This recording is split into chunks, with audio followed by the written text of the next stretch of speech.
ఈరోజు రాష్ట్ర వ్యాప్తంగా నారావారి సారా వ్యాపారం ప్రతి నరానికి నషాని ఎక్కించేటటువంటి ఒక కుటీర పరిశ్రమ. ఈ దేశంలో ఏ నాయకుడు కూడా నాణ్యమైన మద్యం ఇస్తానని చెప్పినటువంటి నాయకుడే లేడు. ఒకే ఒక్క నాయకుడు మద్యం మీద కూడా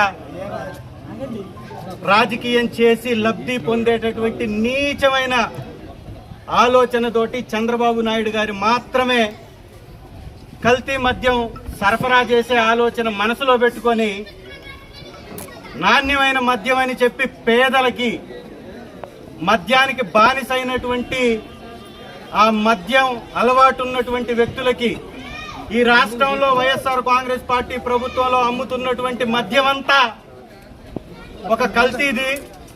మేము నాణ్యమైన మద్యం ఇస్తానని చెప్పినటువంటి చంద్రబాబు నాయుడు గారు చరిత్రలో నాణ్యమైన మంచినీళ్లు ఇచ్చినటువంటి చరిత్ర